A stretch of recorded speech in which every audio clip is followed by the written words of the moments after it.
Maple Creek, Ohio. It was one of those idyllic suburban towns you see in movies, a place where life felt safe, predictable. It was the kind of town where nothing truly bad ever happened, or so everyone thought. In the heart of this seemingly perfect community lived Mark and Jennifer Williams. To all who knew them, they were the embodiment of the American dream. High school sweethearts who had built a life together. He was a respected architect. She was a beloved elementary school teacher. Their smiles were always bright, their laughter always genuine. They seemed to have it all. But behind the closed doors of their perfect house, a story was unfolding. A story of secrets and betrayal. The perfect couple on the perfect street was living a perfect lie. It often starts with small things, things you can easily dismiss. A phone call taken in another room, a sudden, unexplained distance. His phone, once left carelessly on the kitchen counter, was now his constant companion. Always screen down, always just out of reach. The person who seemed to bring Mark the most comfort was his best friend, David Chen. He and Mark had been inseparable since college. Jennifer had always liked David. He was the best man at their wedding. But now, something about their friendship felt different. There was an intensity to their interactions that Jennifer hadn't noticed before. A new layer she couldn't quite decipher. For Mark and David, their relationship had deepened into something else, something forbidden. Their stolen moments were fleeting but charged with an electric current. They were playing with fire and the risk only seemed to pull them closer. But David was growing impatient. He wanted all of Mark, not just the stolen pieces he was given in the shadows. For Mark, the guilt was a constant companion. He was torn between two worlds, and the strain of living a double life was beginning to show. The small, nagging doubts in Jennifer's mind began to grow louder. She started paying closer attention, almost like a detective in her own home. One evening, Jennifer found a receipt, a single expensive bouquet of roses, not for her. The betrayal was now a fact. There was someone else.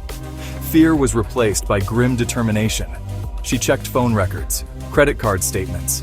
The web of lies was more intricate than she could have imagined. The silence was about to be broken.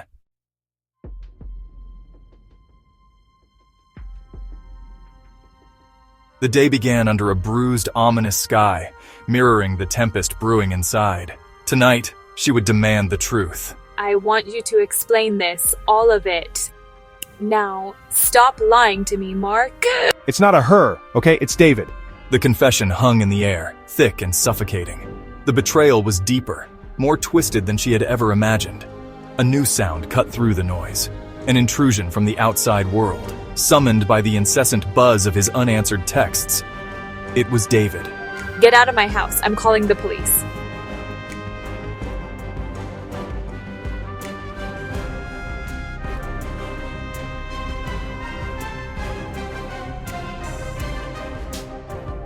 When it was over, a chilling silence fell.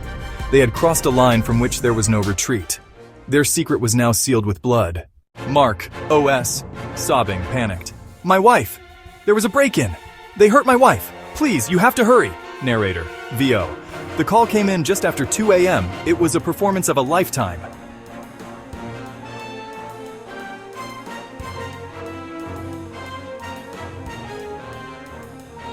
Narrator, VO. To the initial officers, it all seemed to add up. A tragic, random act of violence. The two primary witnesses had just become the two primary suspects. Narrator, VO.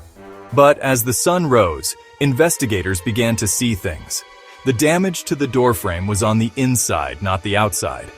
It was the first major crack in Mark's story. Narrator, VO. There was no foreign DNA. And then, the jackpot. Jennifer's phone. It told a story not of a break-in, but of a secret love affair, escalating pressure, and a wife who was getting too close to the truth. Narrator, VO. The trial of Mark Williams and David Chen was the biggest event Maple Creek had ever seen. Prosecutor, they were not victims of a break-in. They were the intruders in Jennifer's life. When she threatened to expose their perfect lie, they silenced her forever. Narrator, VO. The jury deliberated for 2 days. Judge, on the charge of first-degree murder, guilty. Narrator, VO.